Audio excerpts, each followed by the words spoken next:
அனைவருக்கும் வணக்கம். நான் இந்திய பெண்ணே பாரதி பேசுகின்றேன். பைரவர பத்தி நான் சேனல் ஆரம்பிச்ச ஸ்டார்ட்டிங் ஸ்டேஜில பைரவர பத்தி தான் ஸ்பிரிச்சுவலா மாறுன பின்னாடி ஃபஸ்ட்டு பைரவர பத்தியே தான் ஒரு வருஷம் நான் ஃபுல்லா போட்டுட்டுருந்தேன்.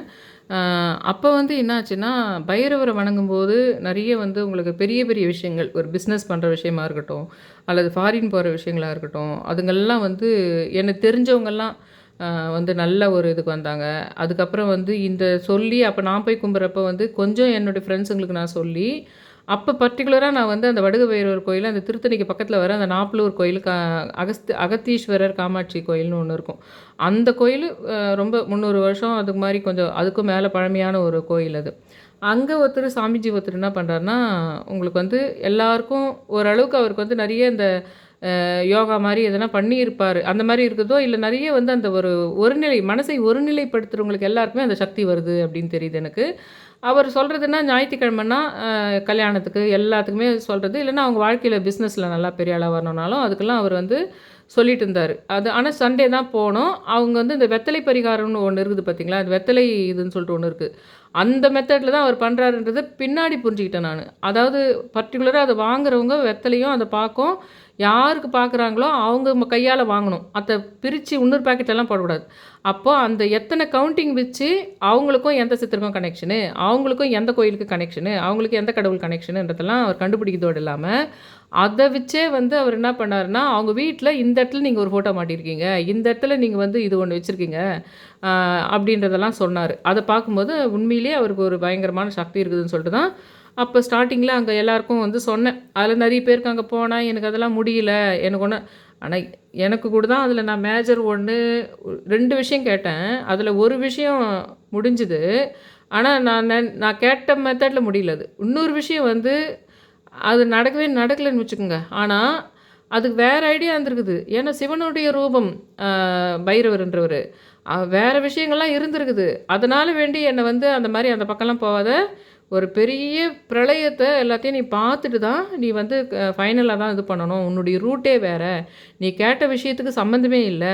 அதனால நீ அந்த ரூட் கூட தான் நீ பயணிக்கணுமே தவிர, நீ இன்னொரு பாதையெல்லாம் கிரியேட் பண்ணக்கூடாதுன்ற மாரி, அவ சொன்னத நான் புரிஞ்சுக்கிட்டேன். ஆனா எல்லாருக்கும் அப்படி புரியுமா?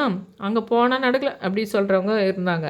இப்ப நான் வந்து நாளைக்கு வந்து ஜென்மாஷ்டமி. கார்த்திகை மாசத்துல வர்ற அ அஷ்டமி தான் அவர் பிறந்த நாள். பைரவர் பிறந்த நாள். பைரவர் பிறந்த நாளுனாவே, ஒரு உருவமா அவர் பிறந்தார்ன்னு சொல்ல முடியாது. சிவனுடைய நெற்றியிலிருந்து நெறைய இதுவா வந்து தோன்றி, அப்புறம் அவர உருவமா கூட மாத்தியிருக்கலாம். ஆ ஏன்னா ஒவ்வொரு பைரவருக்கும் அந்த 64 பைரவருக்கும் ஒவ்வொரு யோகினி உண்டு. அந்த மாரி வந்து நெறைய காளி ரூப தெய்வங்கள் எல்லாமே அவருடைய மனைவி இதுவா வந்து உங்களுக்கு உடனுறையா வருவாங்க. ஆனா, அந்த முதல்ல அவர் எப்படி நெத்தியிலிருந்து தானே முருகர் வந்து சிவனுடைய நெற்றியிலிருந்து தான் தோன்றினதுன்னு சொல்றாங்க இல்லைங்களா? அந்த மாரி தான். இப்ப முருகர நம்ம தனியா ஒரு உருவமா தான் நெனைக்கிறோம். அதே மாரி தான் பைரவர் கூட. பைரவர பத்தி இன்னைக்கு நான் கொஞ்சம் சில விஷயங்கள் சொல்லிட்டு, இந்த 8 பைரவர எப்படியானா தேடி கண்டுபிடிச்சு, நீங்க நாளைக்கு ஒரு சாப்பாடு மட்டும் தயிர் சோறோ, இல்ல எதனா வச்சா கூட கொஞ்சம் அது எதனா விரும்பி சாப்பிடுற மாரி ஏதாவது ஒண்ணு வைங்க. ஆனா, அதுக்காக நாளைக்கு அசைவம் வைக்க முடியாது. ஆனா வந்து ஒரு புடிச்சதா கொஞ்சம் ஓரளவுக்கு தயிர் சோறு சாப்பிடும் தான். புளிப்பா இல்லாம கொஞ்சம் ஃப்ரெஷ்ஷு தயிர் சோறு நல்லா சாதத்த வடிச்ச உடனே பண்ணிட்டு, கரெக்டான உப்பு கம்மியா போட்டு, நீங்க அத ஓரளவுக்கு பண்ணிட்டு, முடிஞ்சா ஒரு வடையும் செஞ்சு படைச்சுட்டு, அந்த வடைய அங்கங்க கொஞ்சம் கிள்ளி போட்டுட்டு, அந்த மாரி எதனா வச்சீங்கன்னா சாப்ட்ரும். இல்லன்னா நெறைய இப்போ வந்து அ ப இந்த இது வச்சா சாப்பிட்றதில்ல. பிஸ்கட் போட்டாலோ, இல்லன்னா இந்த மாரி தயிர் சாதம் வச்சா நெறைய நாய்கள் சாப்பிடுது. எங்கெல்லாம் வந்து அதுக்கு அசைவம் ரொம்ப கிடைக்குதோ, அந்த ஏரியாவுல இருக்க நாய்களுக்கு அது கிடைக்கிறதில்ல. ஆனா, அது சாப்பிடலன்னா கூட, நீங்க 8 பைரவர்கள் இருக்கிற இடங்கள தேடி வச்சுருங்க. அது அப்புறமா பசி எடுத்தா நான் கவனிச்சிருக்கேன். பல தேய்பிறை இதில நான் கவனிச்சிருக்கேன். அதாவது வந்து முதல்ல சாப்பிடாது கொஞ்ச நேரம். அதுக்கப்புறம் நம்ம காலையில எழுந்து போய் பார்த்தோம்னா, அது சாப்பிட்டுட்டுருக்கும். நம்ம மனசுல நினைக்கிறது அது பைரவர்ன்னு நினச்சிட்டு வச்சுட்டு, அதுக்கப்புறம் அது பூனையோ, எலியோ வந்து சாப்பிட்டா கூட நம்மளுக்கு அது பிரச்சனை இல்ல. அது நினச்சு ஆனா விக்கிறத ரொம்ப புளிச்ச தயிர் சாதமா இல்லாம, கொஞ்சம் ஃப்ரெஷ்ஷானது சாதம் வடிச்சு, அத கொண்டு இதுவா வச்சிங்கன்னா சாப்பிட்டுருது அது. அத நீங்க ஒரு சின்ன உருண்டையானா, எப்படியாவது ஒரு 8 பைரவர்கள கண்லயே பார்த்து தேடி அத வச்சுட்டீங்கன்னா ரொம்ப சூப்பர். அத எப்பவுமே லாஸ்ட்ல தான் இது சொல்வேன். அத வந்து முதல்லயே சொல்லிடுறேன். அத வந்து பண்ணுனா நல்லாயிருக்கும்னு சொல்லிட்டு. அது கூட நடுவுல 1, 2 சொல்றேன். இது கூட நீங்க இந்த ஸ்லோகத்தையும் சொன்னீங்கன்னா நல்லாயிருக்கும்ன்றது சொல்றேன். இப்ப நான் இந்த வீடியோ வந்து நெறைய என்னுடைய பழைய இதுங்கள பார்த்தீங்கன்னா, கடன் தீர்றதுக்கு பைரவரு, அப்புறம் குரோதன பைரவர்னா வந்து புதன்கிழமை 9 புதன்கிழமை பண்ணால் உங்களுக்கு வேலை கிடைக்குது, தொழில் முன்னேற்றம் அந்த மாதிரி விஷயங்களுக்கு நல்லாயிருக்கும். அதுக்கு கரெக்டாக பாசிப்பயிர் பாயசம் தான் வச்சு பண்ணணும். சவுத்து வெஸ்ட்டில் தான் வச்சு பண்ணணும். இன்னும் சொல்லப்போனால் ஒரு புக்கு நான் எழுதி அந்த புக்கையே நான் பப்ளிஷ் பண்ணாமே வச்சுட்டுருக்கேன் ஒரு புக்காக. அதில் வந்து பைரவர் சம்பந்தமான எல்லா விஷயமும் இருக்கும். அதில் பைரவருக்கு ரிலேட்டடாக பைரவரை வச்சு வாழ்க்கையில் பெரிய ஆள் ஆகிறதுக்கு, பணக்காரர் ஆகிறதுக்கு, வாழ்க்கையில் வந்து கணவன் மனைவி ஒன்று சேரத்துக்கு, கல்யாண விஷயங்களுக்கு, குழந்தை பிறக்கிறதுக்கு எல்லாத்துக்குமே செட் ஆகும். ஆனால் அதில் இருக்கிற மெத்தட் எல்லாமே வந்து 8 திக்கையும் சம்மந்தப்பட்ட மாதிரி வரும் உங்களுக்கு பூஜை முறைகள்லாம். அந்த அந்த எல்லா திக்குகளுக்கும் சம்மந்தமாக ஒவ்வொரு எந்தெந்த காலத்தில் இளவேளிர் காலத்தில் முதுவேளிர் காலத்துலலாம் கனெக்ட் பண்ணி வரும். அவ்வளோ பெரிய சூப்பரான இது. அதெல்லாம் முடிச்சுட்டு ஆனால் நான் வந்து இன்னும் புக்காக பப்ளிஷ் பண்ணாமையே அதை வச்சுட்ருக்குறேன். அது வந்து ஏன்னு தெரியல. அது கடவுளாக வந்து தடுத்து வச்சுட்டுருக்காரா, இல்லை இதுக்குன்னு ஒரு டைம் வந்தால் தான் அதை நான் பப்ளிஷ் பண்ணுறதுக்கு எனக்கு வாய்ப்பு இப்போயே கேட்டுக்கிறேன் பிரபஞ்சத்துக்கிட்ட. பைரவா எனக்கு அந்த புக்கை சீக்கிரமாக பப்ளிஷ் பண்ணுறதுக்கு எனக்கு இதுக்கு வாய்ப்பு கொடுங்க. அதை இங்கிலீஷ்லேயும் கன்வெர்ட் பண்ணி அதை நான் பண்ணனானா பேப்பர் பேக் வரும். வீட்டுக்கு புக்கே வர வைக்க முடியும் உங்களுக்கு இங்கிலீஷ்லேயும் இருந்தால். தமிழில் இருந்தால் இந்தியாவை பொறுத்த வரைக்கும் பேப்பர் பேக் வராது. அது வரும் இதுலேயே தான் செல்லுலேயோ இல்லை நெட்லேயோ தான் போய் படிச்சுக்கிற மாதிரி இருக்கும். அது பைரவர்கிட்டயே ஒரு வேண்டுதலாகவே நான் வச்சுக்கிறேன். இப்போ இது வந்து இது அவரை பற்றி கொஞ்சம் முக்கியமான விஷயங்கள்லாம் நான் சொல்கிறேன். அதாவது புராணத்தில் இது வரைக்கும் முன்னாடி நிறைய பைரவரை பற்றி ப்ளேலிஸ்ட்டில் போய் பார்த்திங்கன்னா இருக்கும். அதில் சொல்லாத சில விஷயங்கள் நான் இன்றைக்கி சொல்ல போகிறேன். அதாவது ஒரு புக்கில் இருக்குது, புராண கதை புக்கில் இருக்கிற ஒரு விஷயத்தை தான் நான் சொல்கிறேன். அது என்னதுன்னா, பைரவான்றதுக்கு நிறைய விஷயங்கள் இருக்குது. அதில் சில விஷயங்களை சொல்கிறேன். திருதராஷ்டிர வம்சத்தை சேர்ந்த நாகம் அவர். மகாபாரதத்தில் இந்த நாகத்தை பற்றி குறிப்பு இருக்குது. நான் உங்களுக்கு ஒன்று சொல்லியிருப்பேன் ஏதோ ஒரு வீடியோவில். நம்ம வந்து எல்லாருமே ராமாயணம் மகாபாரத காலத்தில் ஏதோ ஒன்று ஒரு சைடில் விஷ்ணு, இன்னொரு சைடில் சிவனுங்கிறாரு. அதே மாதிரி மகாபாரதத்துலேயும் ஒரு சைடில் விஷ்ணு ரூப, இன்னொரு சைடில் சிவன் இருக்கிற மாதிரி தோணுது எனக்கு. இந்த அஸ்தினாபுரத்தில் இருக்கிறவங்க, இந்த பீஷ்மர், இவங்கெல்லாம் வந்து திருதராஷ்டிரன், இவங்க மொத்த பேருமே ஒரு வீடியோவில் நான் சொல்லியிருக்கேன். யாருக்கான ஞாபகம் தான் தெரியல. இவங்கெல்லாம் சிவன் ரிலேட்டட் மாதிரி எனக்கு இருக்குது. இந்த பக்கம் எதிரில் வந்து விஷ்ணு ரூபமாக கண்ணன் வந்து இருக்க மாதிரி இருக்குது. அதே சீரீஸில் தான் உங்களுக்கு வந்து விஜயநகர பேரரசு வரும், அதுக்கப்புறம் எல்லாம் வரும். ஆனால் ஒவ்வொரு காலகட்டத்தில் வர புராண கதைகள் எல்லாத்துலேயுமே என்ன ஆகுதுன்னா, அந்த ஒரு கடவுள் சிவனையை கூட எதிர்பார்த்தியாக இருக்கிற மாதிரி இருக்குது. ஒரு இதில் வந்து விஷ்ணு ரூப கடவுள் வந்து கெட்டவரா, அதாவது வில்லன் ரோலுக்கும் ஒரு இதில் வந்து அதாவது நிறைய திரேதா யுகம் இதெல்லாம் இருக்குது இல்லைங்களா, துவாபர யுகம்லாம் இருக்குது இல்லைங்களா. அது ஒவ்வொரு யுகத்தில் ஒரு புராணம் இருக்குது, புராண கதை இருக்குது. அந்த புராண கதையில் சிவன் விஷ்ணு 2 பேருமே யாராவது ஒருத்தர் வந்து ஹீரோவாகவும் எதிர்பார்ட்டியில் வில்லனாக வர்றதும் அதே சேம், அதை சிவனோட ரூபமாக அவங்க, விஷ்ணுவுடைய ரூபமாக அவங்க. அந்த மாதிரி விஜயதசமின்ற விஜயநகர பேரரசனையும் உங்களுக்கு அந்த சீரீஸ் தான். மகாபாரத ராமாயணத்தில் யார் வந்தாங்களோ அவங்களே தான் விஜயநகர பேரரசுலேயும் இருக்குது. அதில் வந்து ஒவ்வொரு இதுலேயுமே ஒன்று சிவன் ஹீரோ இருக்கிற மாதிரி இருக்குது, ஆனால் ஏதோ ஒன்றுத்தில் சிவன் வில்லனாக இருக்கிற மாதிரி இருக்குது. அவங்களே கெட்டதை செஞ்சு அவங்களே வந்து இப்படியெல்லாம் உலகத்தில் கெட்டதாக இருக்கிறதுக்கு வாய்ப்பு இருக்குதுன்றத அவங்களே ஒரு சினிமாவில் போயிட்டு ஆக்ட் பண்ணுறதுக்காக வில்லன் ரோல் எடுத்துக்கிட்டால் எப்படி, அந்த ரோலை ஒரு சமயத்தில் விஷ்ணு ரூப இது எடுத்துக்கிற மாதிரி இருக்குது, இன்னொரு சமயத்தில் சிவன் எடுத்துக்கிற மாதிரி இருக்குது. அப்படின்னு நான் ஒரு வீடியோவில் இந்த லாஸ்ட்டாக ஒரு மாதத்துக்குள்ளே தான் ஒரு வீடியோவில் நான் சொல்லியிருக்கேன். இந்த விஷயத்தை இப்போ நான் கேதர் பண்ணி எடுக்கும்போது எனக்கு ரொம்ப ஆச்சரியமாக இருந்தது.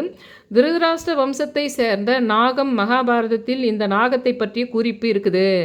ஆதி பருவத்தில் அத்தியாயம் 51 வசனத்தில் இருக்குது. மன்னன் ஜனமேஜயா நடத்திய சர்ப்ப சாத்திரத்தில் அவர் எரிக்கப்பட்டார்.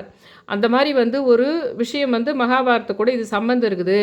அந்த வெட்டம் மணியின் புராண கலைக்களஞ்சியத்திலிருந்து பைரவா கதையினுடைய முழு கட்டுரை இருக்கின்றது அப்படின்னு ஒன்று இருக்குது. இன்னொன்று பைரவாவை பற்றி இன்னொரு விஷயம், சிவனின் பர்ஷதா அப்படின்ற அவர் வந்து அவர் பிறந்த உடனேயே இந்த பயங்கரமான அசுரன் சிவனினுடைய அனுமதி பெறாமலேயே எல்லா தேவர்களையும் அடக்குகிறாரு இந்த பைரவர் ரூபத்தில் இருக்கிற ஒருத்தர். அதை பார்த்து கோபமடைந்த சிவன் என்ன பண்ணுறாருன்னா, சாபத்தில் அவரை மரமாக மாற்றிடுறாரு. ஆனால் சிவபெருமான் சீக்கிரமாக சமாதானம் அடைஞ்சு என்ன சொல்கிறாருன்னா, கடவுள் நேற்று எப்படி நான் சொன்னேன், முருகன் வந்து சண்டை போட்டு போரிட்டு கடைசியில் இடும்பனையே அவருக்கு வந்து முன்னாடி அவருக்கே ஒரு கோயில் உருவாக்கி முதல்ல இடும்பனை கும்பிட்டுட்டு அப்புறம் என்னை கும்பிட்டா அவங்களுக்கு நல்லதுன்னு சொன்ன மாதிரி சிவன் பைரவர் என்ன பண்ணியிருக்காருன்னா, ஏன்னா தேவர்களெல்லாம் கூட அடக்கி அவர் இது பண்ணியிருக்காரு ஃபஸ்ட்டு. அது உருவாக்குந்தானமோ அவராக தான் இருந்திருப்பார். ஆனாலும் தேவர்களையெல்லாம் கூட அடக்கிறார். அந்த மாதிரி அப்போ என்ன பண்ணுறாருன்னு, ஏன்னா அவ்வளோ உக்கிரமாக தோற்றுவிக்கிறார். இந்த அசுரர்களை ஒன்றுமே இஷ்டத்துக்கு வாரி வாரி வழங்கிடுவார் சிவன் தான் எப்பவுமே. கெட்டவங்களுக்கெல்லாம் கூட நல்லா வந்து ரொம்ப நாள் யாகம் பண்ணாங்கன்னா அவங்களுக்கு வாரி வழங்கிடுறாரு. அப்புறம் அதுலேருந்து மேல முடியுதில்ல. அதுக்கப்புறம் நிறைய கேரக்டர் உருவாக்கி அப்புறம் போய் ஜெயிக்க வைக்கிறாரு. அந்த மாதிரி தான் இவர் வந்து பைரவரை அவங்கள சமாளிக்க முடியலன்னு தான் முருகரை ஏற்படுத்தின மாதிரி இவரை ஏற்படுத்தினது நிறைய 64 பைரவர்களாக. அதை மாதிரி ஒருத்தர் இருந்ததா என்ன பண்ணுறாருன்னா, இந்த தேவர்களை எல்லாம் கூட அடக்கிற மாதிரி அந்தளவுக்கு எக்ஸ்ட்ரீம் பவராக போயிட்டு அவர் கண்டுபிடிச்ச ஒரு சயின்டிஃபிக் ஒரு ஆப்ஜெக்ட் வந்து எக்ஸ்ட்ரீமாக பண்ண ஆரம்பித்தா எப்படி இருக்கும், ஒரு ரோபோ கண்டுபிடிச்சிட்டு அந்த ரோபோ உலகத்தையே அழிக்கிற மாதிரி வந்துட்டா எப்படி இருக்கும், அந்த மாதிரி ஒன்று ஆயிடுது. அப்போ என்ன பண்ணுறாரு, சாபத்தில் அவர் மரமாக போயிடுறாரு மறுபடியும் சிவன் இது பண்ணும்போது. ஆனால் சிவபெருமான் சீக்கிரமாகவே சமாதானம் அடைஞ்சு கடவுளுக்கு பூஜை செய்பவர்கள் பைரவருக்கும் பூஜை செய்தால் மட்டுமே அவர்களின் வழிபாட்டிற்கு முழு பலன் கிடைக்கும். இதே தான் நேற்று நான் சொன்னது முருகனுக்கும் அந்த இடும்பனுக்கும். அப்படி ஒரு விஷயம் பைரவரை பற்றி. 2வது விஷயம் ஆச்சுங்களா. 3வது விஷயம் என்னென்னா, பைரவரை பற்றி இந்த விஷயம் வந்து சிவபுராணம் படி உங்களுக்கு வந்து 8 முகங்கள் கொண்ட ருத்ராட்சத்து கூட அஷ்டவக்த்ரா அப்படின்ற தொடர்புடைய 8 முகங்கள் இருக்கிற ருத்ராட்சத்தை நீங்கள் வச்சுருந்தீங்கன்னா, நீங்கள் போட்டுக்கினீங்கன்னா பைரவரனுடைய அருள் உங்களுக்கு கிடைக்கும். ஆனால் சுத்தபத்தமாக இருந்து பண்ணிவிட்டு ஒரு குறிப்பிட்ட மண்டலம் வரைக்கும் பண்ணிவிட்டு அந்த ருத்ராட்சத்தை கழட்டி வச்சோன்னா 8 நடுவில் நிறைய ஹிண்ட்டு கிடைக்கும். அதனால் ஃபுல்லாக பாருங்கள். நாளைக்காக ஜென்மாஷ்டமிக்கு மட்டும் சொல்கிறதில்ல இதெல்லாம். 8 முகங்கள் கொண்ட ருத்ராட்சத்துடன் கூடிய அந்த அஷ்டவக்த்ரா அப்படின்ற ஒரு 8 தெய்வங்களும் ஒன்றா சேர்த்த மாதிரி கணக்குது. அதே நேரத்தில் ருத்ராட்சத்தினுடைய மகத்துவத்தை அதை விளக்கக்கூடியதா 8 முகங்கள் கொண்ட ருத்ராட்சம். நம்ம ஒன்று பார்க்கலாம், இந்த 8ன்றது அஷ்டபைரவர், அஷ்டமியில் தேய்பிரை அஷ்டமி சிவன். ஆனால் அது 8ன்றது அதே இன்ஃபினிட்டிவ். 8ன்றது கண்ணனு விஷ்ணு அவங்களுக்கும் சம்மந்தம் இருக்குது. அதில் எப்பவும் இவங்க சிவன் விஷ்ணு பிரம்மா ஒரே இதுவாக தான் இருக்கிறாங்க. ஆனால் அவங்களுக்குள்ளேயே நிறைய போட்டிகளும் அவங்களுக்குள்ளேயே நிறைய வேறு ஒரு ரூபத்தில் வில்லன் ரூபத்தில் ஹீரோ ரூபத்துலேயே அவங்களே பிறந்து சமுதாயத்தில் மக்களுக்கு புரிய வச்சு மறுபடியும் அவங்க அந்த ஸ்டேஜுக்கே போயிட்டு உட்காந்துடுறாங்கன்றதை நீங்கள் 1-3 பேரையும் பார்த்து புரிஞ்சுக்கணும். அந்த மாதிரி என்ன ஆகுதுன்னா, ஒரு அதை அந்த அணிவறது மூலம் அந்த 8 சொன்ன பாருங்கள் 8 முகம் அந்த அணியத்து மூலமாக ஒரு மனிதன் வாழ்நாள் முழுவதுமே அவனுக்கு வந்து ஒரு திரிசூலத்தை தாங்கும் இறைவனாகவே ஆகின்றார். அவ்வளோ சக்தியை கிடைக்குது அவருக்கு. அந்த மாதிரி 8 முகம் கொண்ட ருத்ராட்சத்தை போட்டுக்கினா ஒரு திரிசூலத்தை தாங்குகிற ஒரு இறைவனுக்கு எவ்வளோ ஒரு சக்தி இருக்குதோ அந்த அளவுக்கு அந்த பைரவர் போட்டுக்கிட்டாரு. அதனால் அவர் அந்த மாதிரி சிவனுக்கு இவனையாகவே அதை ஆகிறாரு அப்படின்றது ஒன்று. 9 முகங்கள் கொண்ட ருத்ராட்சமும் இருக்குது. அது பேர் நவவக்த்ரா. 9 முகங்களை கொண்ட ருத்ராட்சம் வந்து அந்த பைரவரே வந்து அதுக்கு முக்கியமாக அந்த முனிவர் பேர் வந்து கபிலர். 9 வடிவங்களை கொண்ட அந்த இடத்துல துர்க்கைன்னு தான் நிறைய குறிப்பிட்டு இருக்குது. ஆனால் நான் சொல்கிறது அந்த துர்க்கைன்னு நான் எப்போ சொன்னாலும் அது ஒரு காளி ரூபம் அப்படின்றத புரிஞ்சுக்குங்க. அந்த முனிவர் வந்து 9 வடிவங்களை கொண்ட துர்க்கையே அதன் அதிபதி. அந்த மகேஸ்வரி பரமேஸ்வரி இப்படிலாம் சொல்லலாம். பைரவர் என்பது சிவபுராணத்தில் இருக்கிறபடி 9 துர்காக்களுடன் 9 காளியுடன் சேர்ந்து தசனுக்கு எதிராக வீரபத்தினுடைய பிரச்சாரத்தில் பங்கேற்ற தெய்வங்களில் அந்த ஒரு குரூப்பில் வந்த ஒரு இதுதான் அது மென்ஷன் பண்ணுறாங்க. அதுபடி பார்த்தா பிரம்மா நாரதர்கிட்ட சொன்னது போல் மகாகாளி தசனை அழிக்க, அதுதான் மகாகாளி தான் அந்த இடத்துல நீங்கள் எடுத்துக்கணும். துர்க்கைன்னு என் வாயில் வந்தாலே அது மகாகாளி. அறிவோ மகாகாளி.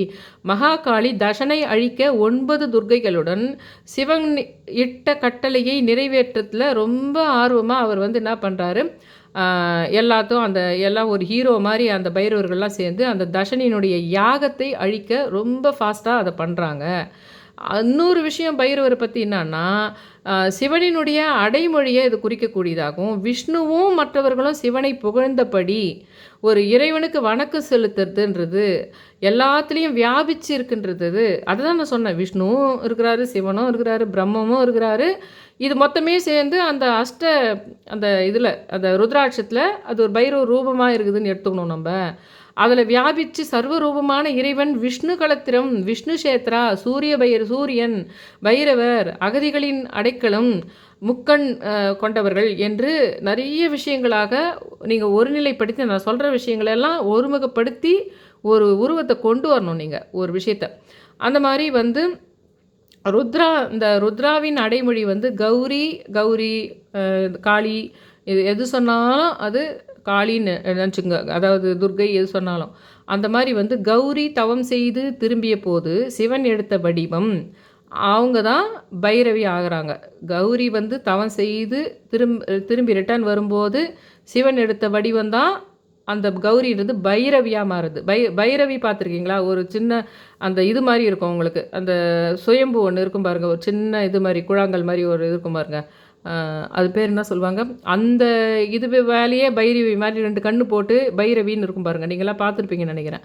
அது வந்து அந்த கௌரி வந்து அந்த பைரவன் பைரவின்ற மாதிரி அந்த கௌரி தவம் செய்து வந்த போது அந்த கௌரி தான் அந்த பைரவியாக மாறுது. அதுதான் அந்த காளி துர்கை எல்லாமே ஒன்று, அவங்க தான் அந்த பைரவியாக மாறுது.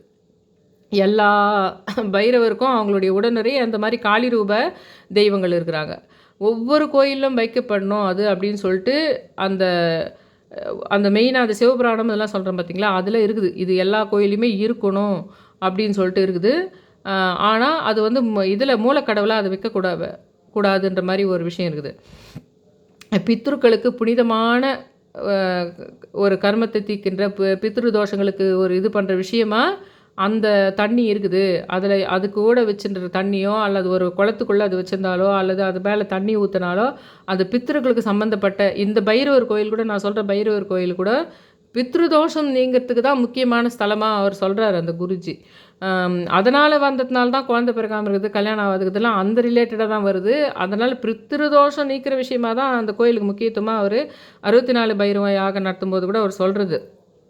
அந்த மாதிரி அதில் வந்து மகாபாரதத்துலேயும் இந்த விஷயங்கள்லாம் நிறைய அப்பயே பைரவர் பற்றி நிறைய விஷயங்கள் இதில் குறிப்பிடப்பட்டு இருக்குது. இந்த மாதிரி நான் இப்போ சொன்ன விஷயங்கள் எல்லாமே அதனால தான் அந்த திருதராஷ்டிரன்ற விஷயங்கள் கூட வருது. இவங்க எல்லாமே இந்த அஸ்தினாபுரத்தில் இருந்தவங்க இந்த குரூப் எல்லாமே திருதராஷ்டிரன் குரூப் எல்லாமே வந்து எப்படி ராமாயணத்தில் வந்து உனக்கு சிவனுடைய ஸ்தலமாக இருந்து ஆனால் கெட்டவர் மாதிரி ப்ரொஜெக்ட் ஆன ராவணன், ஆனால் ராவணனுடைய ஆனால் சிவனுடைய பக்தராக ராவணன் இருக்கார்.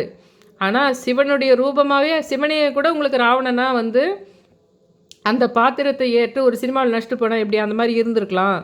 இந்த கான்செப்டை நான் சொன்னேன் ஒரு மாதத்துக்கு முன்னாடி. உங்களுக்கு கடவுள்களே வந்து ஒரு இந்த ரூபம் எடுக்குது. அதே மாதிரி ஒவ்வொரு வீட்லேயும் வந்து உங்களுக்கு யாரானா ரொம்ப டார்ச்சர் கொடுக்குறவங்க கடவுளே வந்து அந்த ரூபத்தில் வந்து ஒருத்தரை அவங்களே அனுப்பப்பட்டு பிறக்கப்பட்டு அந்த பேர்லேயே நிறைய நம்மளுக்கு கர்மா தீக்கிறவங்க முருகன் பெயராலையும் விஷ்ணு பெயராலையும் இருக்கும் அப்படின்னு சொன்ன பாருங்கள். அன்றைக்கி தான் சொன்னேன் நான் அதை. அந்த மாதிரி பார்வதி வந்து தங்கியிருந்த மந்தார மலையை காத்து இறுதியில் அந்தகா என்ற அரக்கனை அவர் கொல்றாரு பைரவர். அந்த மாதிரி 10ஆம் நூற்றாண்டில் சௌர புராணத்தில் இது இருக்குது. சைவத்தை பற்றி பார்க்கும்போது நிறைய இடத்துல உபபுராணங்களில் இருக்குது. அது வந்து எதுனா ஒரு மந்தார மலையை சென்றாங்க, சில காரணத்தினால சிவன் வந்து பிராமணர்கள்கிட்ட பிச்சை கேட்க சென்று பார்வதியை மந்தாரத்தில் அமர்த்தினாருன்னும், பெண்களினுடைய வடிவங்களை கொண்ட கடவுள்கள் எல்லாம் தேவியினுடைய சேவையில் இருக்கிறாங்க. இறைவன் வந்து நந்தியையும் பைரவரையும் காக்கிறதுக்கு உத்தரவிடுறாரு. அதில் அரக்கன் வந்து காலபைரவரை கிட்ட போனப்போ ஒரு அசுரன் வந்து காலபைரவர் கிட்ட போகும்போது அவனை தன் இதனால் சூலத்தால் அடிக்கிறாங்க. பைரவரும் வந்து பைரவருக்கும் அந்தகனுக்கும் போர் நடக்குது. பெண் வடிவில் இருந்த விஷ்ணு பார்வதியினுடைய சேவையில் ஈடுபட்டு 100 தேவிகளை உருவாக்கிடுறாரு. அது மூலமாக அந்தகனை வந்து கொல்ல முற்படுறாங்க.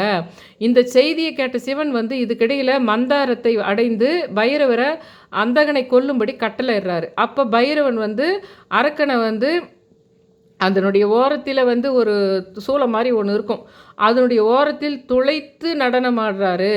அது வந்து பைரவர் சில சமயங்களில் சிவனினுடைய வடிவமாகவும் இருக்கிறாரு, சில சமயங்களில் அவர் உடலிலிருந்து உருவான சக்தி வாய்ந்த நபராகவும் பைரவர் இருக்கிறாருன்றது தான் புராண காலத்துலேருந்து சொல்லப்பட்ட முக்கியமான விஷயமா இருக்குது அப்படின்றது. இதுலேயே இன்னொரு சில விஷயம் பார்க்கும்போது பைரவனுடைய அம்சத்தில் சிவனுக்கு 18 கரங்கள் இருக்குதா சொல்லப்படுது. கூடுதல் கைகள் டமரு மற்றும் சங்கத் அது இதெல்லாம் வச்சுருக்காங்க. அதில் வந்து இன்னும் நிறைய சொன்னேன் பாருங்கள். உங்களுக்கு சிவனுடைய கையில் வச்சுருக்கிற பொருட்கள் நிறைய ஒரு தனியாகவே ஒரு பிளேலிஸ்ட் போட்டிருக்கேன் பாருங்கள். அதுலேயே இந்த பிளேலிஸ்ட்லேயே இதையும் நான் சேர்க்குறேன். அதில் லைனாக சிவன் கையில் இருக்கிற பொருட்கள் சங்கர் ரூபத்தில் சங்கருக்காக கொடுக்கப்பட்ட பொருட்கள்னு சொல்லிட்டு நான் நிறைய சொல்லியிருக்கேன். ருத்ராட்சம், அதுக்கப்புறம் உடுக்கை, அதுக்கப்புறம் கழுத்தில் சுற்றிய பாம்பு, தலையிலிருந்து வருகின்ற ஜடாமுடிகள் வழிந்து வருகின்ற அந்த இது கங்கை நீர், அதுக்கப்புறம் கமண்டலம், காதில் இருக்கிற அந்த இது தோடு மாதிரி 2 இருக்குமே அது பேர் அது குண்டலம், இது எல்லாம் சொல்லிகிட்டே வந்தேன். நந்தி கூட சொல்லியிருக்கேன். அதில் உடம்புல வெள்ளையாக பூசப்பட்ட ஒரு உருவமாக இருக்கும். இத்தனை இதுவும் சங்கர் உருவத்துக்காக கொடுக்கப்பட்டதுன்னு சொன்ன பாருங்க. அந்த விஷயங்கள் எல்லாமே அந்த 16 விஷயங்கள் அதில் இருக்கும். 10 கரங்கள் கொண்ட சிவனின் உருவம் தொடர்பாக குறிப்பிடப்பட்டு நான் ஏற்கனவே அது சிவன் தியானம் சங்கர்னு போட்டிருப்பேன். அந்த பிளேலிஸ்ட்டில் இருக்கும் இது எல்லாமே. 1 பை 1 நீங்கள் நெத்தி போட்டு நடுவில் வச்சு வணங்குங்கன்னு சொன்னோம் பார்த்தீங்களா, அந்த இதெல்லாம். அதில் வந்து ஒரு 6 பொருட்கள் இருக்குது. அதாவது வந்து சக்ரா, பானா, அந்த மாதிரி சில விஷயங்கள், வில்லு, மணி, அந்த மாதிரி இன்னும் சில பொருட்கள்லாம் இருக்குது. நான் சொன்ன விஷயத்தை அன்றைக்கி நான் சொன்னதில் இல்லாமல் வாள் இதெல்லாம் கூட இருக்குது. தண்டாயுதம் இதெல்லாம், சூலம் இது எல்லாமே இருக்கும். அதுவும் ஒரு பேட்டர்ன் இந்த சிவன்கிட்ட இருக்குது. ஆனால் இது முக்கியமாக இப்போ நான் சொன்னதெல்லாம் பைரவர் சிவனுடைய ரூபத்தில் வெளிவந்த அந்த பைரவர் கையில் இருக்கின்ற இந்த விஷயங்கள். அதே சமயம் இடது கையில் கட்வாங்கா, ஒரு பாம்பு, ஒரு மண்டை ஓடு, கெடக்கான்ற ஒரு மான், அதெல்லாம் கூட சுமந்திருக்கிற மாதிரி அந்த பைரவர் இருப்பார் அப்படின்னு சொல்லப்படுகின்றது. இதெல்லாம் என்னத்துக்கு நினைக்காதீங்க. இப்போ நான் சொன்னதெல்லாம் உங்களுக்கு ஞாபகம் இருந்து நீங்கள் டெப்த்து கட்டி போனீங்கன்னா, இப்போ நான் சொன்ன விஷயங்களே எங்காவது நீங்கள் பார்க்குற மாதிரி ஆகும். உங்கள் பிரபஞ்சம் கனெக்ட் ஆகிற மாதிரி ஆகும். பைரவர் உங்களுக்கு நெருங்குற மாதிரி ஆகும். அப்போ எந்த கடவுளை பற்றி சுற்றி சில பொருட்கள் சொல்லப்படுகின்றதோ அதை கவனித்து கேட்டால் உங்களுக்கு வந்து அது ஃபுல்லாக உங்கள் கூட வந்து அந்த பிரபஞ்சம் ஜாயின் ஆவதோட இந்த கடவுளை உங்கள் கூட நெருங்கப்படுத்தி உங்களுடைய வேதனைகளை, உங்கள் கஷ்டங்களை அது தீர்த்து வைக்கிறதுக்கு இந்த பொருட்களினுடைய பெயர்கள் நான் சொல்லும்போது யோசிச்சுட்டே இருந்தீங்கன்னா அந்த பொருட்களினுடைய காட்சியாகவோ இல்லது யாராவது ஒற்றை வார்த்தையில் சொல்லியோ நீங்கள் கவனிக்கிற மாதிரி ஒன்று நடக்கும். அது டிஜிட்டலாக இருந்தாலும் பரவாயில்ல, அது வெளியில் இருந்தாலும் பரவாயில்ல, அது கவனிக்கணும். இந்த பொருட்களையெல்லாம் கவனிக்கும்போது உங்கள் கூட அவர் கனெக்ட் ஆகியிருப்பார். ஆனால் உங்களுக்கு தெரியாது. இது என்னது ஏதோ சொல்லும்போது இந்த 1/2 மணி நேரம் கேட்டுக்குது நான் சொல்லும்போது உடுக்கை ஏதாவது அப்படி இல்லை. அதுக்கெல்லாம் நான் சொன்னது வேறு. அந்த சங்கர்ன்ற உருவத்துக்கு நான் சொன்னது வேறு. இப்போ இந்த பைரவர்கிட்ட இருக்கிற உருவங்கள் சில விஷயங்களை சொல்கிறாங்க அவங்க.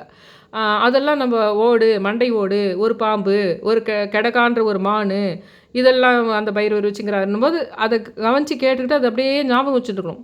ஒரு 2 நாள் ஞாபகம் வச்சுட்டு இருந்து நீங்கள் அந்த பொருளுங்களை 2 மணி நேரத்தில் பார்த்துட்டாலே உங்களுக்கு அந்த கனெக்ட் ஆன திருப்தி வந்துடும். அப்போ ஆட்டோமேட்டிக்காக நீங்கள் மறந்துட்டா கூட அது வந்து உங்களுக்கு அந்த கனெக்ஷனை கொடுத்துரும். அதுக்காக அதெல்லாம் கவனிச்சுக்கணும்னு சொல்கிறேன் நான். அந்த மாதிரி வந்து திருநெல்வேலியில் வந்து இதே இவரை பற்றி இன்னொரு விஷயம் வந்து திருநெல்வேலியில் இருக்கிற நெல்லையப்பர் கோயிலில் சித்தரிக்கப்பட்ட ஒரு தெய்வத்தின் பெயர் வந்து இந்த சிவனை வழிபடும் புனித ஸ்தலத்தில் இருந்திருக்கு. அது வந்து வலது மூலையில் பைரவனுடைய சன்னதி அங்கே இருக்குது. பைரவர் வந்து திகம்பரா வடிவில்னா அந்த வானம் போன்ற ஒரு ஆடை அணிந்து காணப்படுகின்றார். அதில் நாய் வந்து இருக்குது கூட.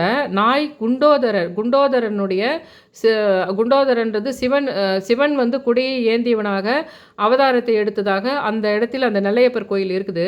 பைரவர் வந்து 4 கைகளுடனும் சமபங்கில் சமபாத ஸ்தானத்தில் நின்றுருக்காரு. மேல் வலது கையில் உடுக்கு இருக்குது, ட்ரம் இருக்குது. அது மேலே வந்து பாம்பு இருக்குது. அதுக்கு மேலே வந்து இப்போ நம்ம சிவனை பற்றி நான் சொன்னேன் பாருங்கள், அது உடுக்கை மட்டும்தான் இருக்குது. இவரது வந்து அந்த உடுக்கையிலே அந்த பாம்பு இருக்குது. ஆனால் நான் சிவனை பற்றி அன்றைக்கி சொன்னேன் பார்த்தீங்களா, தியானம் சிவன் சங்கர்னு, அதில் அவர் கழுத்தில் இருக்கிற பாம்புன்னு இருக்கும். ஆனால் பைரவருக்கு வந்து அந்த உடுக்கை மேலேயே ஒரு பாம்பு சுற்றிக்கிட்டு இந்த கையில் இருக்குது. உங்களுக்கு மேல் இடது கையில் பாஷானோன்ற மாதிரி வந்து வச்சுருக்காரு. கீழ் வலது கரத்தில் வந்து திரிசூலத்தை வச்சுக்கிறாரு. கீழ் இடது கையில் கபாலத்தை. சிவன்கிட்ட இருக்கிறதெல்லாம் இவர்கிட்ட இருக்குது. ஆனால் கொஞ்சம் டிஃப்ரெண்ட் ஆகி, ஏன்னா இவர் வந்து மாந்திரிகம், பேய், பிசாசு, உங்களுக்கு இந்த கெட்டது போன ஜென்மத்தில் உங்களுக்கு செய்த பாவம், பித்ருதோஷம், கண்ணா பின்னான்னு எல்லாத்தையும் பஸ்பம் பண்ணுற விஷயமா பைரவர் இருக்குது.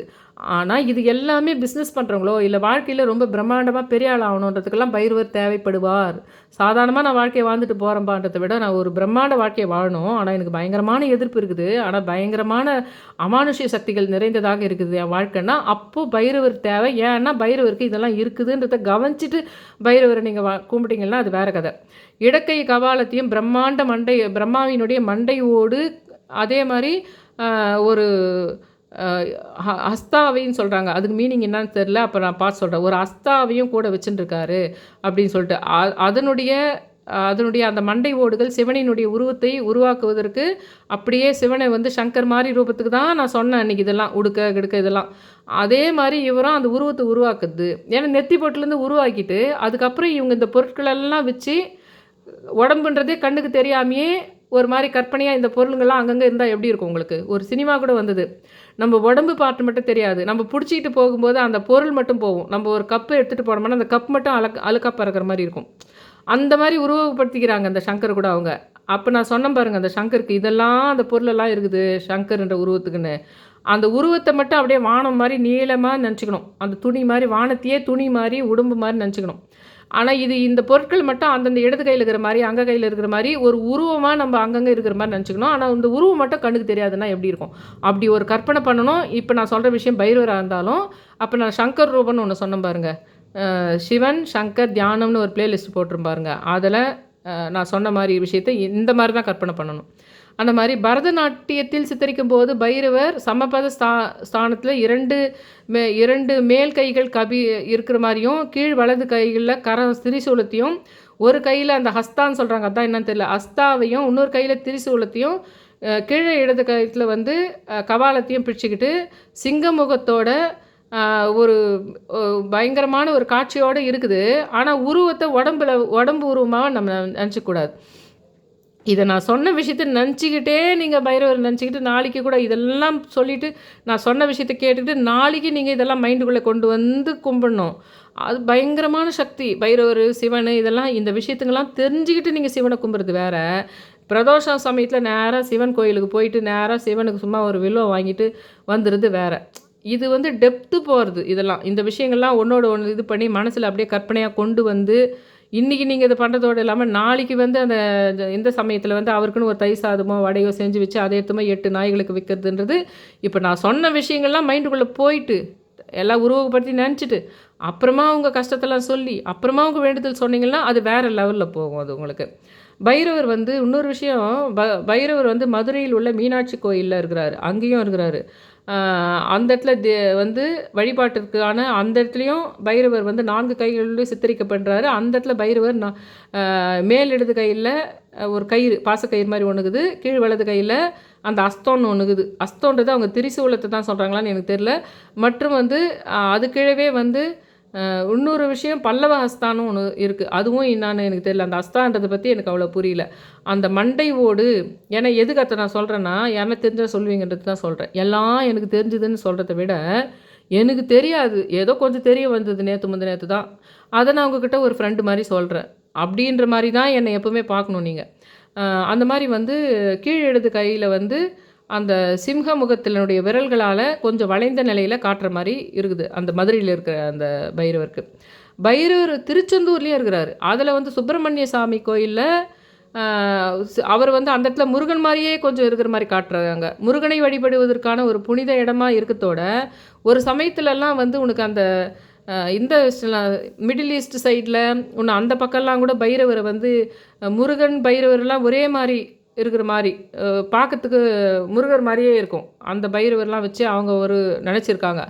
சவுத் ஈஸ்ட்டு அந்த மாரி எல்லா இடத்துலயுமே ஏசியா சைட்லலாம் உங்களுக்கு இந்த முருகர், பைரவர் எல்லாமே வந்து ஒரு மிக்ஸ் பண்ண மாரி வணங்கியிருக்காங்க. அந்த மாரி ஒரு பைரவர் தான் திருச்செந்தூர்ல இருக்கார் போல. அந்த மாரி 4 கைகளுடன் சமபங்கில் நின்ற கோலத்தில் காணப்படுகின்றார். மேல் வலது கையில வந்து அங்குசா இருக்குது. இடது கையில அந்த மறுபடியும் அந்த அஸ்தம் இருக்குது. அஸ்தத்தில் மான் இருக்குது. கீழ் வந்து அந்த பாசக்கயிறு தான் ஹஸ்தம்னு சொல்கிறாங்கன்னு தோணுது எனக்கு. கீழ் வலது கையில் வந்து கடகஹஸ்தத்தில் திரிசூலமும் இருக்குது. கீழ் இடது கையில் இதெல்லாம் வந்து திருச்செந்தூர்லேயும் இந்த மாதிரி பர்டிகுலராக இதுதான் இருக்கணும், இப்படி தான் இருக்கணும்னு மதுரையில் ஒரு மாதிரி, நெல்லையப்பர் கோயிலில் ஒரு மாதிரி, திருச்செந்தூரில் ஒரு மாதிரி. ஆனால் இந்த திருச்செந்தூர் கோயிலில் இருக்கிறதுல பக்கத்தில் அங்கேயும் நாய் இருக்குது உங்களுக்கு. அந்த மாதிரி ஒவ்வொரு இடத்துல சில இடத்துல நாய் இருக்குது, நாய் இல்லை, அந்த மாதிரி பண்ணியிருக்காங்க. இந்த சமஸ்கிருதத்தில் வந்து என்னான்னு சொல்கிறாங்கன்னா, சைவ சைவ இதனுடைய படி மிகவும் புனிதமான லிங்கங்களில் ஒன்றான இந்த இது ஸ்வயம்னு சொல்கிறாங்க இதில் சமஸ்கிருதத்தில். அதில் வந்து இந்த இடத்துல பைரவா வந்து லிங்கத்தின் மீது வசிக்கும் ஒரு தல விருட்சமாக பைரவர்னு பெயரிடப்பட்டிருக்கின்றது. 68 லிங்கங்கள், 68 பைரவர் இல்லைங்களா? அதில் உங்களுக்கு வந்து லிங்கம்ன்ற சொல்ல வந்து சிவ வழிபாட்டில் பயன்படுத்தப்படுகின்றது. ஒரு சின்னமாக அந்த லிங்கத்தை பார்க்குற மாதிரி இருக்குது அப்படின்னு சொல்கிறாங்க. இதுலேயே வந்து ஷேமராஜர் அப்படின்னு சொல்லிட்டு அவருடைய ரேத்திர தந்திரத்தின்படி எல்லாவற்றையும் எரித்து கரைக்கும் தெய்வத்தின் பெயர். 9ஆம் நூற்றாண்டினுடைய சைவ ஒரு புக்கில் வந்து என்ன இருக்குதுன்னா, இவர் வந்து நிறைய இடத்துல அந்த பார்வதிக்கு நிறைய விஷயங்களை கற்பிக்கிற மாதிரியும், இவர் பைரவனுடைய தனித்துவமான ஒரு தோற்றத்தை விளக்குற மாதிரியும், அதில் வந்து ஒரு விதமான ஒரு தைலத்தை அவர் வந்து ஒத்து இருக்கின்றது. அது எல்லாத்தையுமே எரிச்சு கரைச்சிற மாதிரியான இயல்புடையதாக 5 முகங்கள் இருக்கிற மாதிரியும், ஒரு சடலத்தின் மேலே 10 கைகள் கொண்ட பயங்கரமான பேய் வாய்களுடன் துருப்புகள் கூட இருக்கிற மாதிரி இருக்குது அப்படின்னு அதை பற்றி சொல்லப்படுகின்றது. அந்த ஷேமராஜர்னு ஒரு புக்கு அவர் எழுதின புக்கிலேருந்தோ இல்லை அவர் உருவாக்குனதோ இல்லை அவர் காலத்துதோ அது தெரியல. அவர் தான் இதெல்லாம் சொல்கிறது, இந்த மாதிரி பேய் வாயி இந்த மாதிரிலாம் இருக்குது அப்படின்னு சொல்லிட்டு பைரவரை பற்றி சொல்கிறது. அது மாதிரி அவரை பற்றி இன்னொரு விஷயம் இருக்குது. அந்த மாதிரி இன்னொரு விஷயம் அவரை பற்றி என்னென்னா, அற்புதமான ரத்தினங்கள் வெவ்வேறு நிலைகளில் வெவ்வேறு விதமாக ஒளிருது இல்லையா?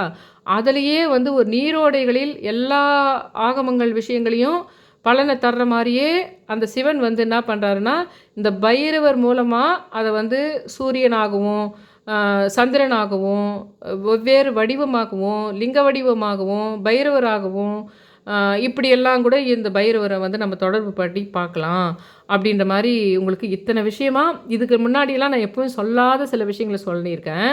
இப்போ இனிமேல்ட்டு நான் சொல்கிற விஷயங்கள் எல்லாமே அந்த சிவனுக்கு இதெல்லாம் சேர்த்து நம்ம கற்பனை பண்ணணும். நான் சொன்ன விஷயங்களை அவங்க கூட சேர்த்து தியானம் மாதிரி நெத்தி போட்டுக்கு நடுவில் வச்சுக்கிட்டே இந்த நான் சொன்ன விஷயங்களை நினச்சிக்கிட்டு அப்புறமா உங்கள் பிரச்சனைகளை சொல்லி அதுக்கப்புறம் உங்கள் வேண்டுதல்கள் சொல்லணும். அதுக்கப்புறம் நீங்கள் வேண்டி முடிச்சிட்ட பின்னாடி ஏதாவது காட்சி தருதா, நீங்கள் சொன்ன விஷயங்கள் கூட எதனா கனெக்ட் ஆகுதான்னு செக் பண்ணணும் அப்படிலாம் சொல்லியிருக்கேன். அந்த மாதிரி நாளைக்கு நீங்கள் இதை அந்த 8 நாய்கள் அதை சொல்லிவிடுங்க. அந்த மாதிரி வந்து இது மகாபாரதத்தோடும் ராமாயணத்தோடும் எல்லா இடத்துலையுமே சிவனும் விஷ்ணுவும் என்ன பண்ணுறாங்க, ஹீரோவாகவும் வில்லனாகவும் அவங்களே மாறி மாறி அவங்களே பிறந்து புராண கதைகளில் வந்து புராண கதையை கடவுள்களே எழுத வச்சு மக்களுக்கு அதில் வந்து உண்மையிலே அந்த நடந்த கதைன்ற மாதிரி அவங்க மைண்டில் போய் அதெல்லாம் இப்படியெல்லாம் பண்ணால் உலகத்தில் இந்த மாதிரி சண்டைங்கள்லாம் வரும், இந்த மாதிரி விஷயத்துக்கெல்லாம் சண்டை வரும், இந்த மாதிரி விஷயங்கள்லாம் இந்த மாதிரி தான் அணுகணும், இந்த மாதிரி பண்ணுறது தான் நேர்மை, இந்த மாதிரிலாம் பண்ணால் தப்பு. இது அந்த புராணங்கள் மூலமாகவே உண்மையிலே புராணங்கள் நடந்திருக்கலாம், நடக்காமல் போயிருந்தாலும் அந்த கேரக்டரை அவங்களே எடுக்கிறாங்க, அவங்களே எடுத்து மக்களுக்கு புரிய வைக்கிறாங்க அப்படின்றதையும் புரிஞ்சுக்கிட்டு இதை நாளைக்கு ஒரு ஸ்பெஷலாக நான் சொன்ன மெத்தடெல்லாம் ஒரு நிமிஷம் நல்லா கேட்டுட்டு ஒரு உருவகப்படுத்தி எப்போ பாரு அதுக்கு மேலே எத்தனை ஊற்றுறதும் இது பண்ணுறதும் அதுக்கு நிவேதனை வச்சு பண்ணுறது மட்டும் தாண்டி, நிவேதனை ஏன்னா நமக்கு நாய்க்கு 8 இது வைக்கணும், அது இங்கே வச்சுட்டு அங்கே வச்சிடலாம் அது.